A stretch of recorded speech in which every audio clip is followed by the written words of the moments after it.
Now, I have been talking about the subject and the object relative pronoun for a while now, so let me explain what is exactly the subject and the object relative pronouns. So, relative pronouns can be classified in two ways, as subject and as object relative pronouns. Okay, so a relative pronoun is going to be a subject relative pronoun, or it's going to be an object relative pronoun. This classification is in accordance to the function it performs in the clause. I repeat, it's in the clause, not in the sentence, in the clause. The relative pronoun is going to be a subject relative pronoun, of course, if it acts as the subject of the clause. For example, Mikhail is the kind of person who always offers help to those in need. So the antecedent for who is person, right? And as you can see, the word who is taking the place of the subject of the clause.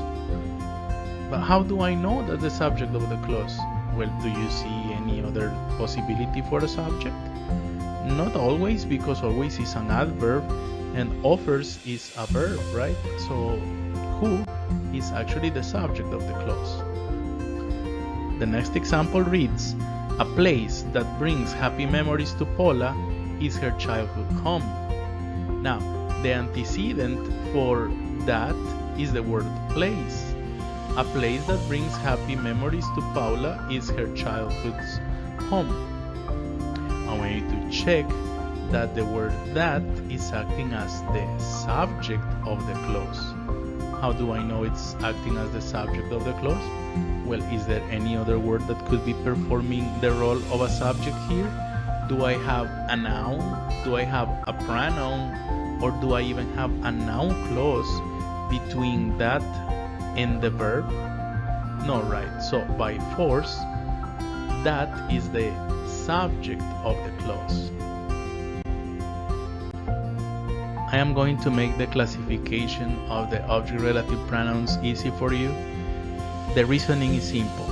If the relative pronoun is not acting as the subject of the clause, by force it's going to be an object relative pronoun, okay? That's as simple as that.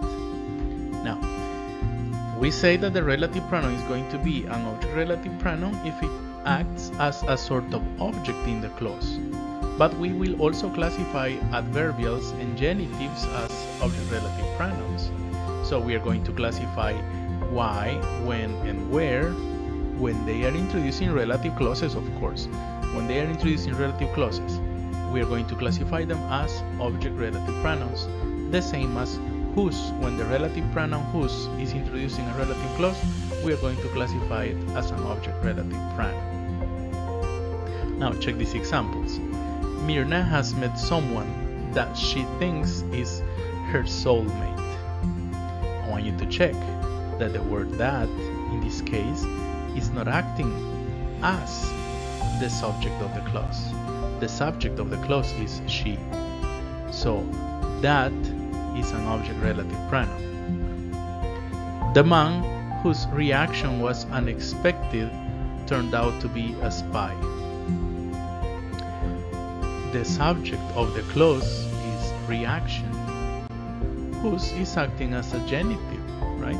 Remember, the antecedent of whose is going to be the man, but because it is going to take a genitive role, it should be the man's reaction was unexpected. The 80s was a decade when people dressed in funny ways. Now we are using the word when. The antecedent for when has to be a word that shows time, right? Yes, that happens. So we are going to classify this as an object relative pronoun. I don't even need to look at the clause. I know immediately that this is going to be an object relative pronoun, because see, here I have people dressed in funny ways. I know this is going to be classified as an object relative pronoun. And the last example, some people whom we met in our lives, some people whom we meet in our lives mark us forever. Again, I am using whom. This is a pronoun that is used only in the object position. And I can also see that after whom I have the word we meet in our lives, right? So it is quite obvious that the word whom is not acting as the subject of the clause. In order to classify relative clauses, it's important that we understand two concepts. The first concept is that of the subject or object relative pronoun, and the second concept is the one of the restrictive and the non-restrictive relative clause. Now, restrictive and non-restrictive relative clauses are also called essential or non-essential and defining or non-defining relative clauses. Actually, I think these other words provide more clarity to understand the differences between these two types of clauses. To understand the difference between a restrictive and a non-restrictive relative clause, it's important that you understand that a restrictive relative clause is an adjective that is essential, that is really important to identify the noun that it modifies. Without this relative clause, you cannot know what noun you are talking about. So it is really important that we keep this information to identify the noun that antecedes it, the noun that precedes it. A non-restrictive relative clause, on the other hand, is an adjective that provides extra information about the noun that it modifies, but you don't really need this relative clause in order to identify what noun you are talking about. In other words, you already know what noun you are referring to, possibly because it's a proper noun, although there are other possibilities for this. To better understand restrictive and non-restrictive relative clauses, I would like you to see the following examples.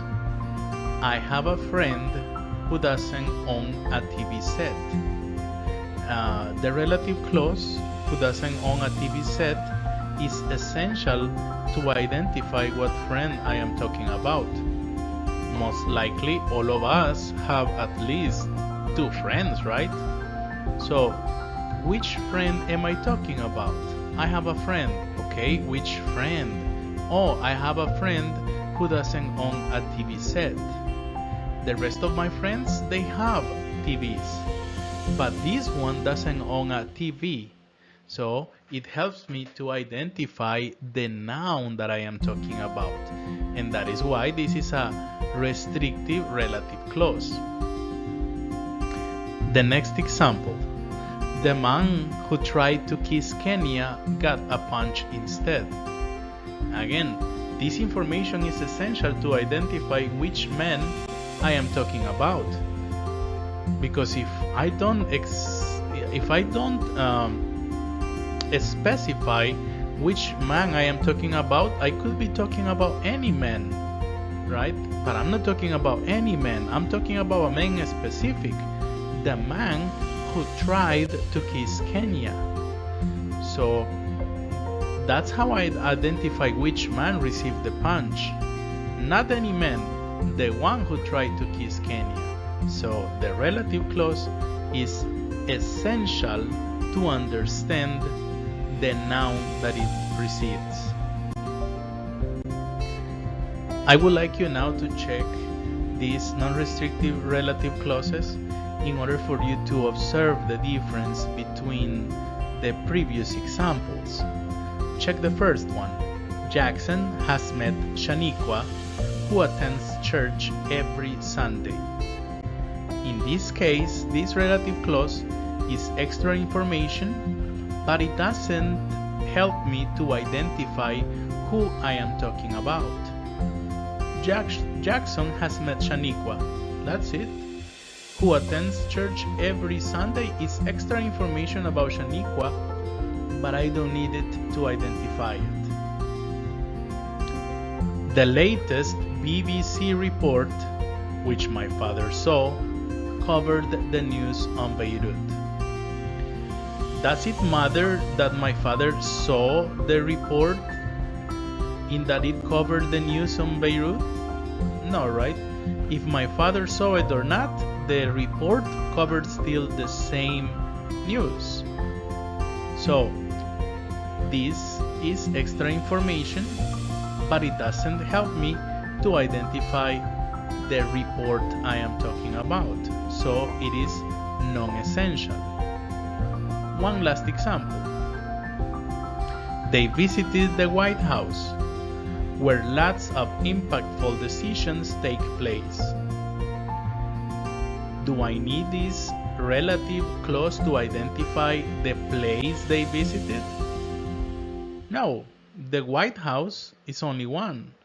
Of course, there are many White Houses, but the White House is only one, and that's in Washington, D.C., right?